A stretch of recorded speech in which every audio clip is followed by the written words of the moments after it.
So what's up, y'all? It's your man BBondz, and I'm back with another RReport.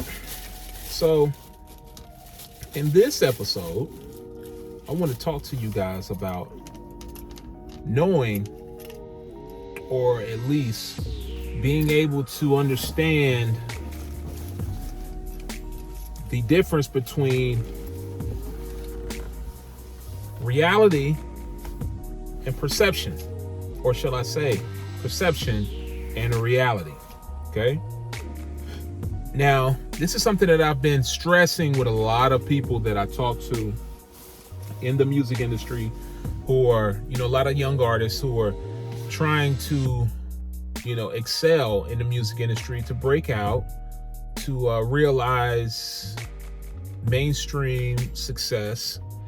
And I let them know that, coming into this industry, you have to understand and know this one lesson, and be able to understand this lesson above all others. So here we go.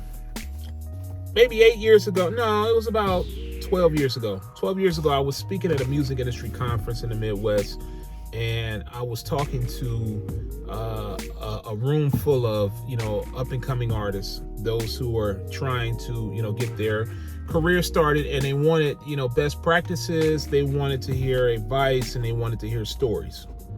So in my hour-long session, I spoke to those in attendance about knowing the difference between perception and reality, as well as believing the beautiful lie. And that's something that I phrased, I call it the beautiful lie for a reason.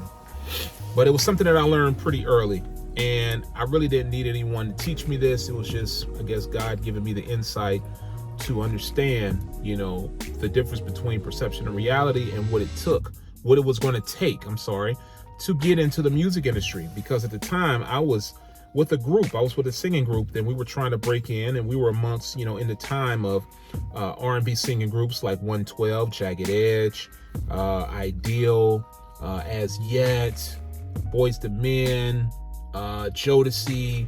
We were amongst all of these different groups who were just killing it out here, killing it. I mean, these guys were out here moving.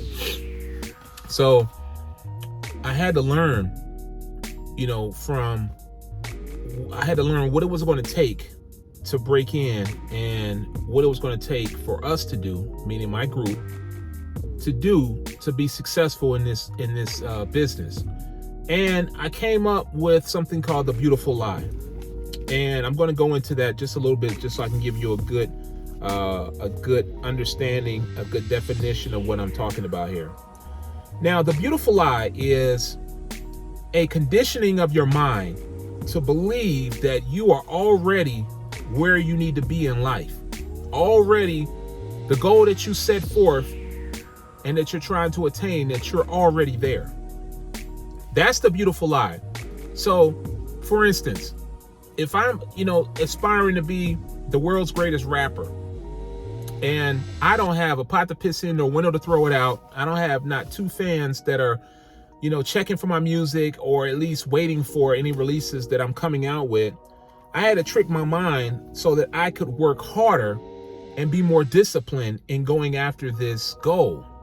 So what I would do is I would condition my mind to think that every time I woke up in the morning, I was this already famous hip hop star, that the world is, that I'm highly acclaimed, that I'm already a platinum selling artist, and that the world is waiting for my upcoming release. The world is waiting on my every word, and they're hanging on the edge of their seats for any type of content that I'm involved in. Meaning that when I wake up and I go out, just say if I'm just going out to the store just to grab some, let's just say cereal and some milk, that the people at that store are going to be waiting for me, and they're going to be paparazzi. There's going to be fans that are going to want to get my autograph. So I need to conduct myself and present myself in a certain fashion, in a certain way. And that means I couldn't go out to the store looking all crazy and bummy. I had to make sure that I present myself to look like the star that I want to be. And I had to behave and conduct myself as the star and the influencer that I wanted to be. So say if I go to the store, yeah, I'm dressed, looking really put together. Even if it's just going around the corner, making sure that I look the part of that already famous rapper that I'm aspiring to be. That when I speak to people, I'm on my best behavior and I'm giving them the much needed respect, baseline respect and courtesy that we would imagine that celebrities would give. So when people are asking me about music, or if I'm still doing music or still, working and coming up with records and, all of this, still recording, then I will go back into the beautiful lie that, how would an already platinum and successful artist answer this question? How would, someone who is a multi-platinum selling artist, how would they conduct themselves in these type of situations? And that's how I would, purport myself. I would make sure that, I had great, I would use, great behavior, and I would, that I would conduct myself in a fashion that, wouldn't hurt me or harm me, in regards to any media that may be around. Yeah, I know what you're probably thinking. You're probably thinking like, wow, you're living in make-believe. But the good part about this is that you need to do this to develop the habits and the discipline that it's going to take for you to exist in this world of celebrity and, mainstream success. You're going to have to, develop these habits.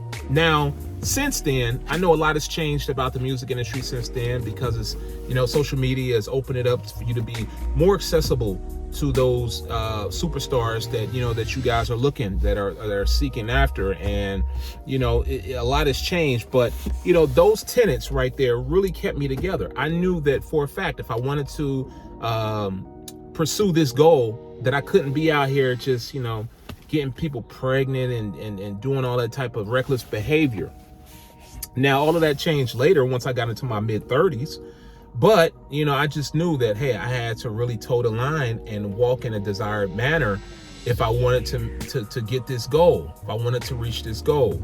And I think that you guys could actually benefit from, conditioning to your mind to live the beautiful lie, because I feel that it will actually help improve, one, your behavior in public, two, be more mindful about your digital footprint, about how you're perceived online. Because once you go online and you post a message, or you put up a live, or you do it, put up a video on YouTube, it lasts forever.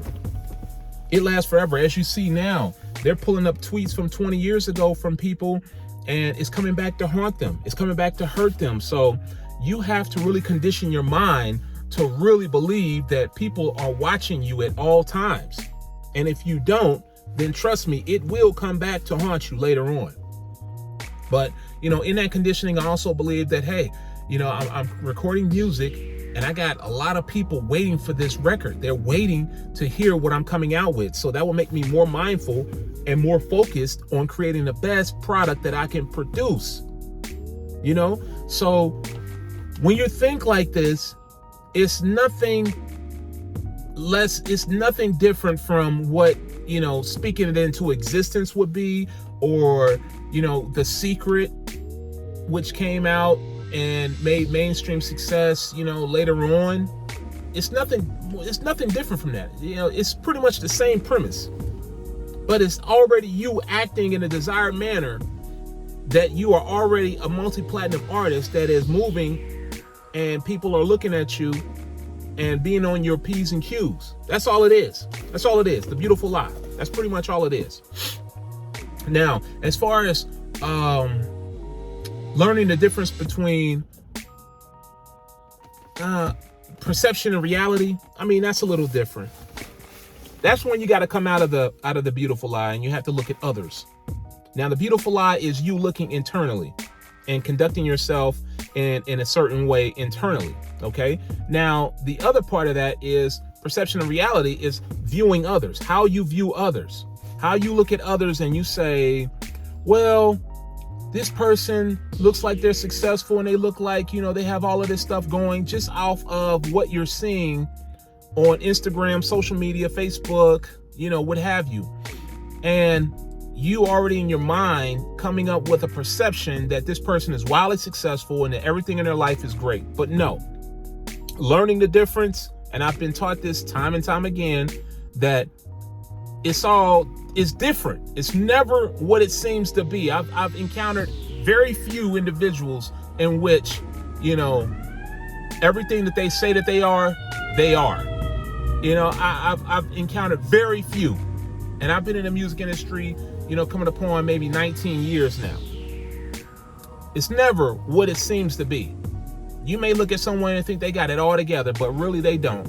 Really, they're probably hanging on to, working or living off of their advance, or maybe even less. They probably had to go back to the streets and trap. I knew Kid Cudi back in the day. I was living here in New York and I was an intern at Bad Boy, and Kid Cudi used to work at a shoe store on Broadway. He used to work at a shoe store. I believe it might have been a Flight Club. I don't know. It was a shoe store, though, that he was working in. And I had conversations with this guy, and he was saying that, I'm from Cleveland.